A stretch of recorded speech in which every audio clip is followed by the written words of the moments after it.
Welcome back. Today we're diving into an exciting topic that builds directly on some ideas we touched on in our earlier discussions about Instruct GPT. Remember that one? And reach in. It was all about training language models to follow instructions more effectively by using human feedback. Well, today's episode connects to that by exploring another crucial aspect of how language models perform as they scale up. Oh, that's interesting.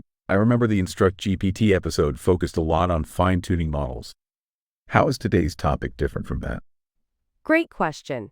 While Instruct GPT focused on fine-tuning and aligning models with human feedback, today's discussion zooms out a bit to examine scaling, and specifically how model size, data size, and compute impact performance. This is based on the idea from the Scaling Laws paper, which showed that improvements in model performance are predictable when you increase these factors together.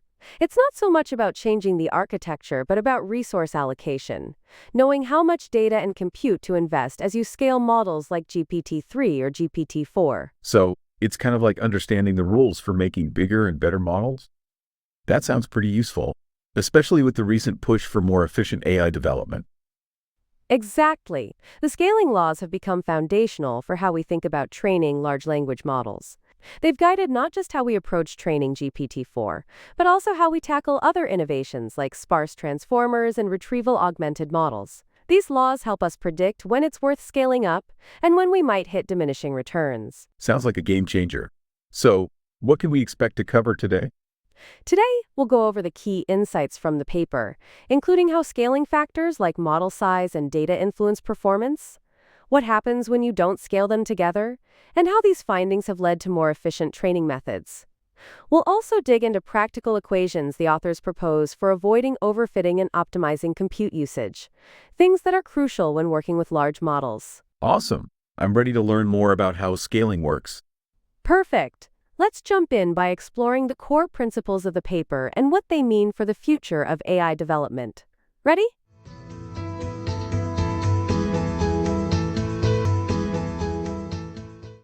All right, class. Today we are looking at the abstract section of the paper. This section provides a concise overview of the research findings.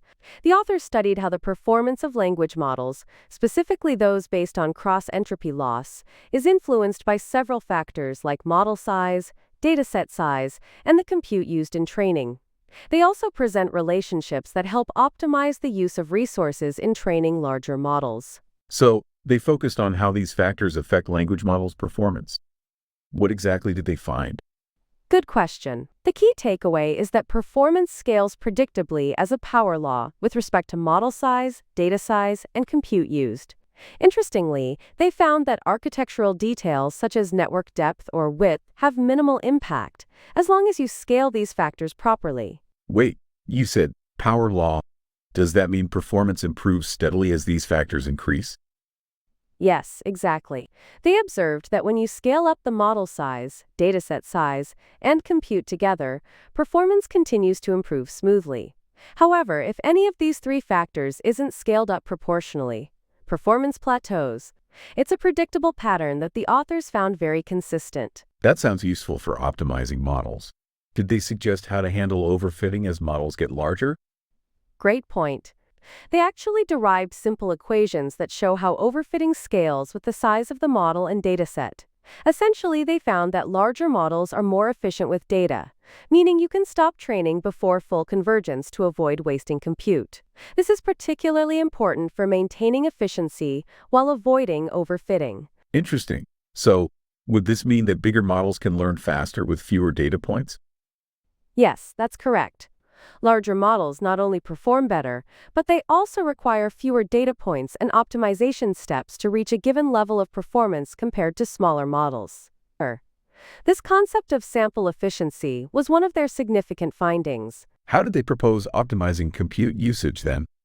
The authors concluded that the most compute-efficient approach is to train large models with a modest amount of data and stop early, well before convergence. This approach ensures that the compute budget is used optimally. This idea turns traditional approaches on their head, where smaller models are often trained longer. Ah, that's an interesting twist. So, it's not about training until convergence anymore, but training efficiently, right? Exactly. The takeaway is that optimal performance can be achieved by training very large models for a shorter time than conventional methods would suggest. It's all about allocating resources wisely to get the most out of your compute. In conclusion, this abstract highlights some key insights into how scaling factors like model size, dataset size, and compute power impact the performance of language models. It also suggests more efficient ways to train these models, allowing us to get better results while using fewer resources. So now that we understand the key takeaways from the abstract, let's dive into the details. This brings us to the introduction, where the authors set the stage for their research by discussing why language models are such a fascinating and important domain of study.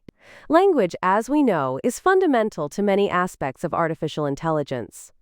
The introduction starts by explaining that language modeling is a natural choice for AI research, because most reasoning tasks can be expressed through language. Moreover, there's a vast amount of text available to help train these models. This makes it an ideal field for studying AI performance. That makes sense. With all the text data we have, it seems like the perfect playground for AI to improve its understanding of language. Exactly. In fact, the authors point out that recent advances in deep learning, especially with language models like the transformer architecture, have led to significant breakthroughs. Some models are now approaching human-level performance on certain tasks, such as generating coherent paragraphs of text. So, the focus here is on the transformer model? What makes it so special compared to older architectures? Good observation. Yes, the transformer model is central to their study. The reason it's so important is because it's highly effective at handling long sequences of text, which is critical for language tasks. The introduction explains that the performance of these models depends on several factors, including the model's architecture, the amount of computing power used for training, and the size of the dataset. But they emphasize that scale, model size, dataset size, and compute is the most significant factor. I see. And how does scale influence model performance exactly? Great question. The authors argue that as you scale these models up, adding more parameters, using larger datasets, and more compute, the performance follows a predictable pattern. They describe it as a power law relationship, where improvements in performance grow steadily as these factors are scaled together. It's a major theme throughout their research. That sounds promising. But does it mean the architecture itself isn't as important as we thought? Actually, that's part of what they found. While the architecture matters, its impact is much smaller compared to the sheer scale of the model. They note that within a reasonable range, changing the model's shape, like adjusting the depth or width, doesn't dramatically change its performance. Scale is the key player here. Now, as the introduction continues, they talk about the scope of their work. Their goal was to study how model performance, specifically cross-entropy loss, is influenced by scaling across 7 orders of magnitude. They focused on the transformer because it's currently the leading architecture for language models. That's a massive scale to work with. So, they're looking at performance over a huge range of data and model sizes? Exactly. This wide range gives them the ability to see trends that might not be apparent in smaller-scale experiments. By analyzing this, they could pinpoint patterns that help in making decisions about how to best allocate compute resources for training. To summarize, the introduction sets the stage by highlighting the rapid progress in language models, particularly with the transformer architecture.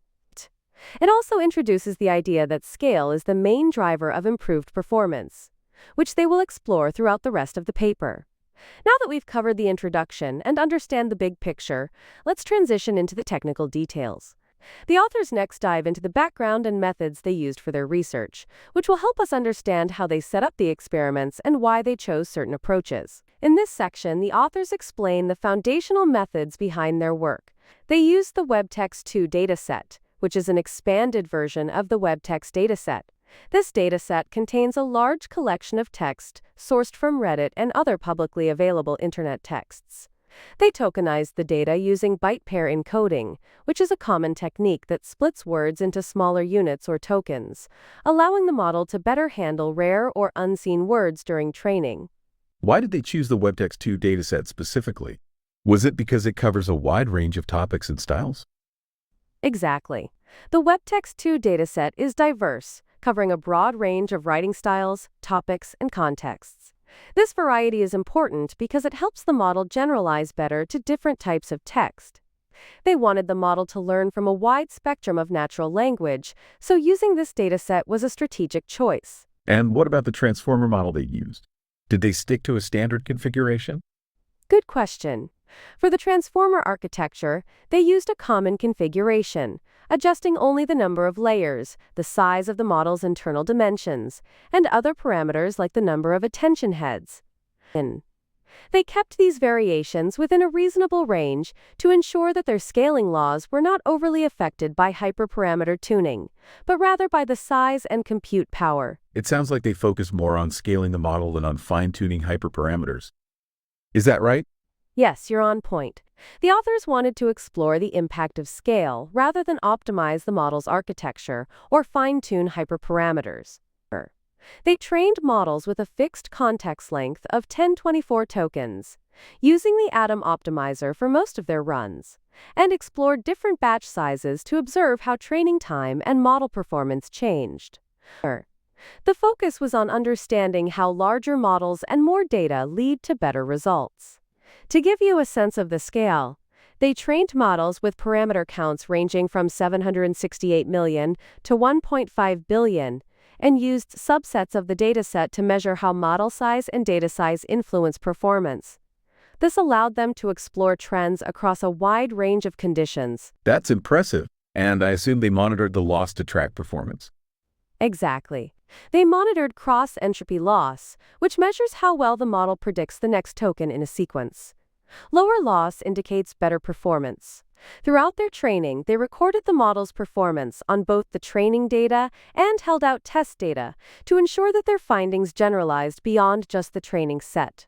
So to summarize, the methods section outlines how the authors trained various transformer models using a large dataset, and they controlled the experiment to focus on scaling effects rather than architectural tweaks.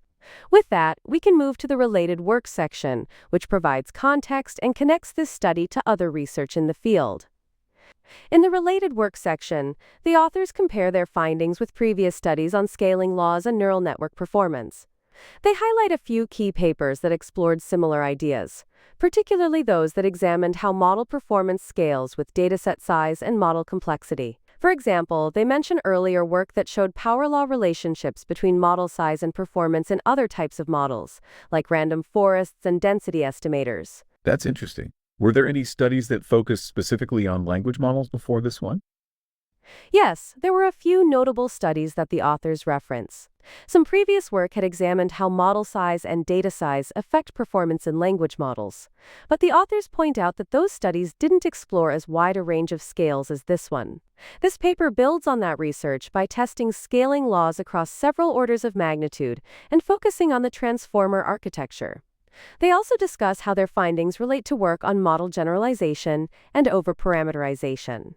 In particular, they touch on research that looked at how neural networks generalize well, even when they have far more parameters than data points, a phenomenon that is still being actively studied. So, they're extending and refining what we already know about scaling, but focusing more on the transformer model and its efficiency with larger scales, right? Exactly. They are extending the existing body of research by offering a more comprehensive view of scaling specifically in language models, and by testing the boundaries of what larger models can achieve. They even propose that their scaling laws might apply beyond language tasks, suggesting that similar patterns could emerge in other AI domains like image or audio models. In summary, the related work section ties their findings to existing research and highlights how their study pushes the boundaries on what we understand about scaling in neural networks. Now that we've seen the groundwork and how this research fits into the larger context, let's transition into the core of the findings, the empirical results. This is where the authors really start to break down the data they collected and the patterns they observed from training different language models. The empirical results section is where the authors showcase the actual performance trends they observed across various model sizes and datasets. The key finding here is that performance, specifically cross-entropy loss, follows a clear power law relationship when they scale the model size, dataset size, and compute together. This means that as you increase one factor, like model size, you see consistent improvements in performance, but it follows a predictable curve that levels out over time. So, When they say power law, does that mean performance doesn't just keep improving indefinitely, but instead improves at a decreasing rate? Exactly. The improvements are strong at first when you increase these factors. But after a certain point, the gains become smaller and smaller. This is why scaling is so important. It helps you figure out the most efficient way to allocate resources. The results show that for all models tested, the improvements in test loss followed a power law relationship, with a steady decrease as model size, dataset size, and compute were increased. One important result they highlight is that while model size plays a big role, it's not enough to just build a larger model. You need to scale the dataset size and compute alongside it to really see the benefits. This is what they mean when they talk about the 3 scaling factors. So, if I understand correctly, it's not just about having a massive model. You also need a large dataset and enough compute to train it properly to get the best performance? That's right. They found that the key to achieving good performance isn't just increasing one factor in isolation. If you only increase model size without also providing enough data and compute, the performance gains plateau. The data shows that for optimal results, you need to increase all 3 factors: model size, dataset size, and compute in tandem. The authors also discuss something called the infinite data limit. This refers to the idea that if you had an infinitely large data set, the model's performance would continue to improve with more compute and larger models. However, in real-world scenarios, data and compute are finite, so there's a point where adding more model parameters without increasing data leads to diminishing returns. So in practice, even with powerful models, you're still limited by the amount of data and compute you have. That makes sense. Exactly. And this brings us to another key finding: the universality of these trends. Fast. The authors discovered that these power law relationships held true across different model shapes, dataset sizes, and even across different kinds of tasks. So whether you're training a small model or a large one, or using different datasets, the patterns remained consistent. This universality suggests that these scaling laws are not just specific to the models and datasets they tested, but could apply more broadly. Wow, that's pretty significant. It sounds like these scaling laws could be useful in optimizing all kinds of models, not just language models. Exactly. The authors suggest that these findings may apply to other types of neural networks, like those used in image recognition or audio processing. While their focus was on language models, the consistency of the scaling patterns suggests there could be general principles at play. Another interesting observation is about overfitting. They found that as long as they scaled the model size and dataset size together, the performance improved predictably. But if one of these factors was fixed, like if the model size increased but the dataset size didn't, the model started to overfit, meaning it performed well on the training data but poorly on new, unseen data. That makes sense. So, you have to keep a balance between model size and the amount of data to avoid overfitting. Exactly. The authors provided a simple equation that helps predict when overfitting would occur based on the ratio of model size to dataset size. They found that every time the model size increased by a factor of 8, the dataset size only needed to increase by a factor of 5 to avoid overfitting. This kind of rule of thumb is useful when you're planning how much data you'll need as you scale your models. That sounds really helpful. It gives researchers a clearer idea of how to avoid the trap of overfitting as they push model sizes. Exactly. Finally, they also noticed that larger models were more efficient with data. This means that larger models reach the same performance level as smaller models but with fewer optimization steps and less data. This sample efficiency is a key advantage of scaling up models.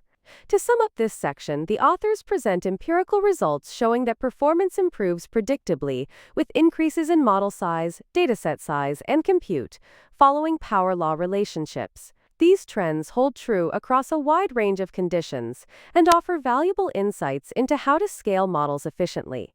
Now that we've explored the empirical results and basic power laws, the authors take the discussion a step further by addressing a critical challenge.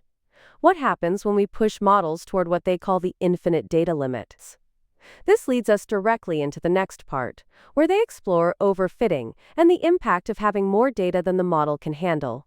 In this section, the authors look at what happens when model sizes continue to grow, but the amount of available data doesn't keep up. They ask the question, what would happen if we had an unlimited amount of data? Of course, in real life, we can never truly have infinite data. But the idea helps us understand where models might hit their limits and how overfitting comes into play. So, is this where the challenge of overfitting becomes really important?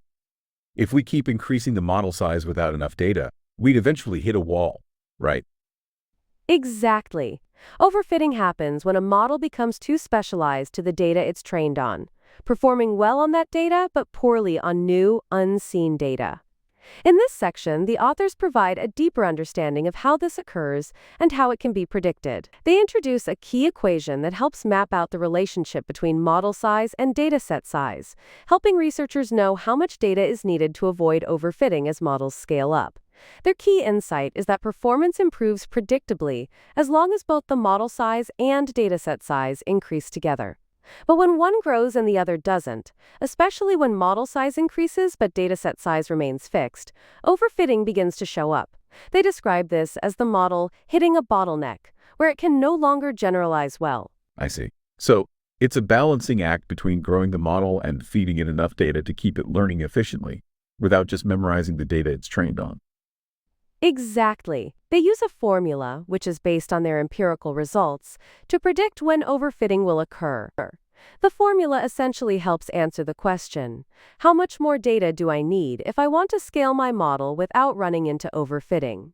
The answer, according to their findings, is that for every 8x increase in model size, you only need to increase the dataset size by about 5x. This gives a practical rule for scaling models. That's really useful. So, as long as I keep that ratio in mind, I can avoid overfitting while scaling up my model. Exactly. They call this relationship universal because it seems to hold across different types of models and datasets. So whether you're working on a smaller project or scaling up to massive models, this ratio gives you a guideline for managing data and model size in tandem. They also discuss what happens when data becomes the limiting factor. If you don't have enough data, even a very large model will start to show diminishing returns. This is because the model will overfit to the limited data it has. Essentially, the model starts memorizing the training data instead of learning general patterns, which leads to poor performance on new data. So, even with all the compute power and large models in the world, if you don't have enough data, you're not going to get better performance. That's right. Data is crucial. Without enough of it, the model can't generalize well, no matter how big it is. But what's also interesting is that the authors propose a safe zone, where as long as your data size and model size grow together, you can avoid overfitting and achieve steady performance improvements. Another thing they point out is that the early part of the training process can be a good predictor of how much the model will overfit later on. This is helpful because it means that you don't necessarily have to train a model to the end to understand whether it's going to overfit. You can predict it early based on the trends you see in the training curves. That's really interesting. So, you can save time and resources by catching overfitting early instead of having to run the entire training process? Exactly. The authors use this insight to propose ways of managing compute budgets more efficiently. If you can predict overfitting early, you can adjust your training process on the fly, either by adding more data or stopping training before you waste resources. This makes the whole training process more efficient. To wrap up, this section really drives home the point that balancing data size and model size is critical to avoiding overfitting. The infinite data limit is a theoretical concept, but it helps explain how models can be scaled effectively in real-world scenarios. Their findings give researchers practical tools for managing data and compute resources efficiently as models grow larger.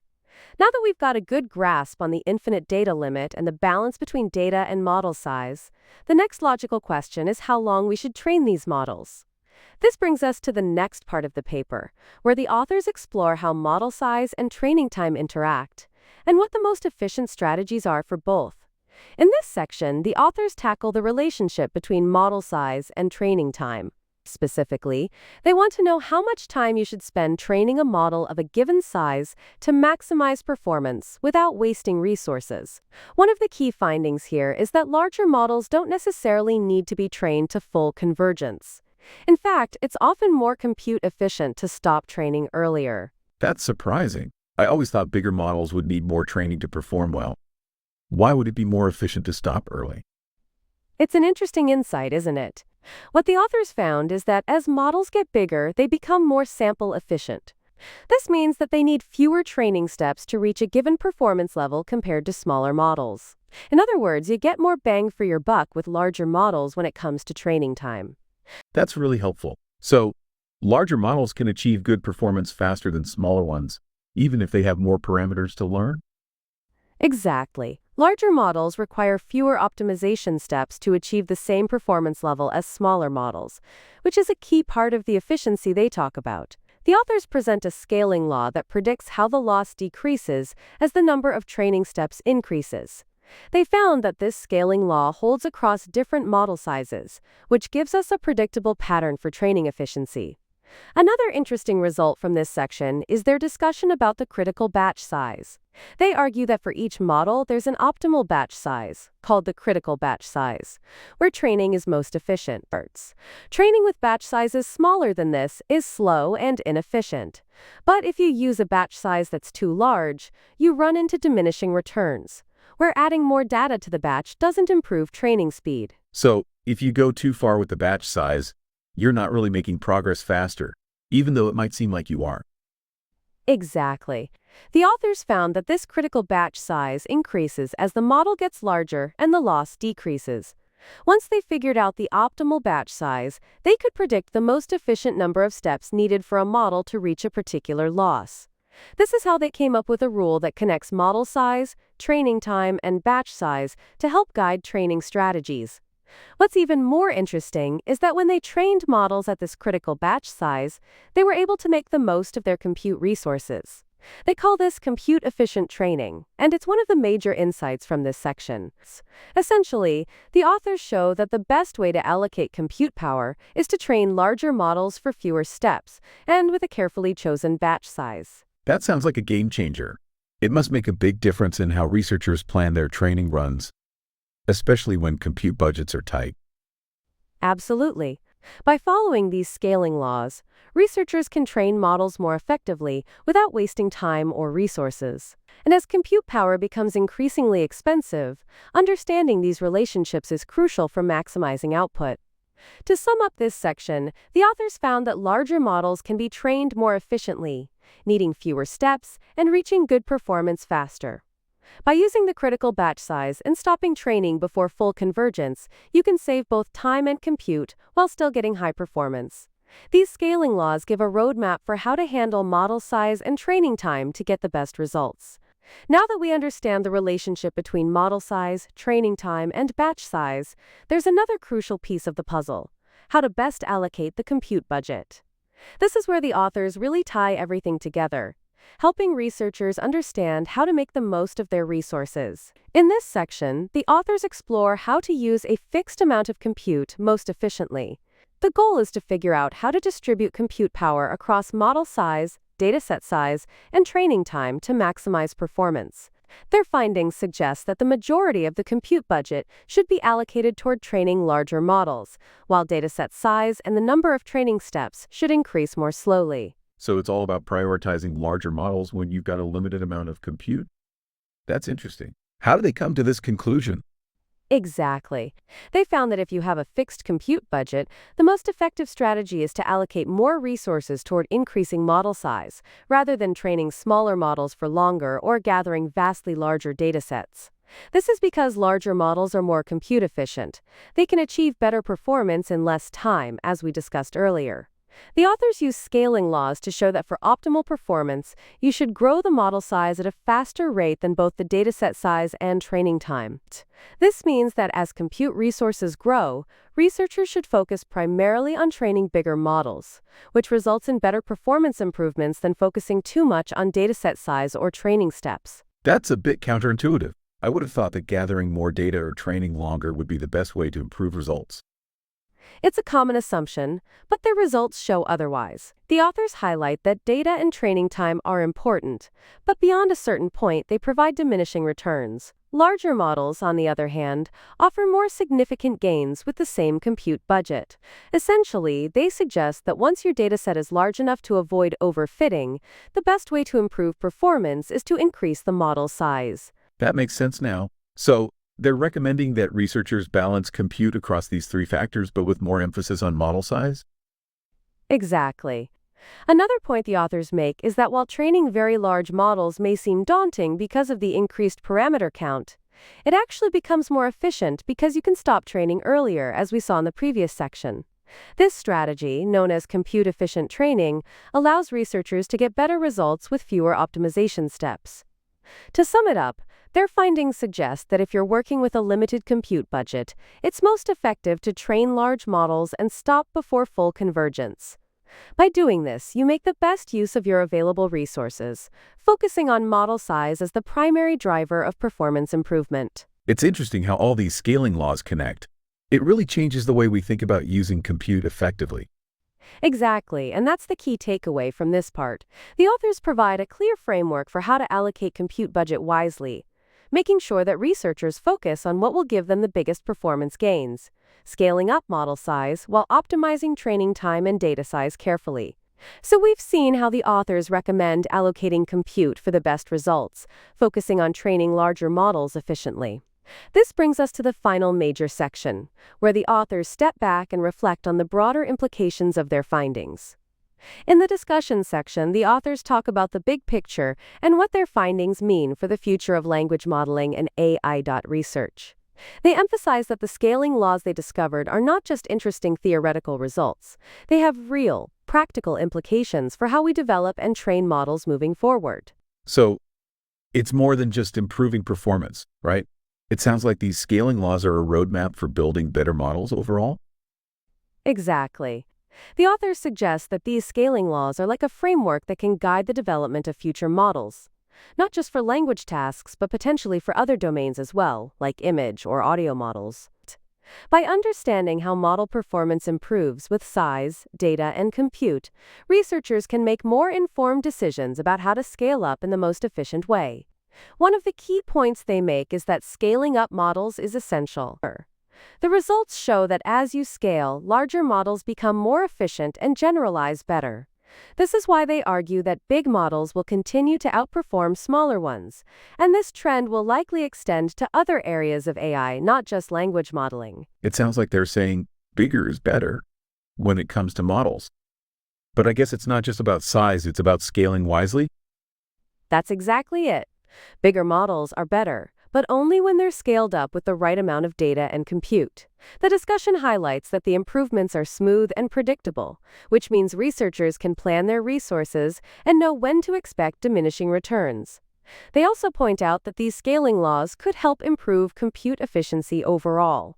By focusing on the key factors that drive performance, model size, data, and compute, we can avoid wasting resources and focus on what really matters. It's not about brute force training, it's about training smart. That's really practical advice. It must be reassuring to know that with the right strategy, you don't need infinite resources to make progress. Exactly, and that's a big takeaway. The authors argue that with their findings, researchers can be more confident in allocating resources, knowing that larger models are the future, but scaling needs to be done efficiently. They also suggest that we're just scratching the surface of what's possible with scaling laws, and there may be even more to learn as models continue to grow. Another important point in the discussion is the idea that the scaling laws might apply beyond language models. The authors speculate that these trends could be universal across different types of AI models, which would be groundbreaking for the field as a whole. That's exciting. If the same principles apply to different AI tasks, it could make a huge impact on how we approach everything from computer vision to speech recognition. Absolutely. They hint at this, suggesting that future research should explore whether similar scaling laws hold for other domains like images, video, and even more complex AI tasks. If these laws do apply more broadly, it could open the door to massive improvements across all of AI. To wrap up, The discussion emphasizes that these scaling laws aren't just a temporary trend. They could reshape how we approach model building across AI. The authors see this as a starting point for a new era of model development, where we optimize every aspect of training by focusing on scale in a smart and strategic way. It really feels like we're on the verge of something big. These findings could change the landscape of AI research for years to come. That's the feeling I got as well. The authors leave us with the impression that scaling laws are the key to unlocking even greater performance in the future. With these tools, we can push the boundaries of what AI models can achieve, and this study is just the beginning. That brings us to the end of today's discussion. We've covered a lot of ground, from the importance of scaling laws to how they're shaping the future of AI. I think the big takeaway is that as we continue to scale up models, the insights from this paper will guide us to more efficient and powerful AI systems. Definitely. It's exciting to think about where these scaling laws could take us, not just in language models, but in other areas of AI too. The future looks promising. Absolutely. With these principles, we're looking at smarter, more resource-efficient AI advancements. Who knows what breakthroughs lie ahead? Can't wait to see. Thanks to everyone for tuning in and joining the conversation today. Yes, thank you all for listening. We'll catch you next time with more exciting insights into the world of AI. See you then.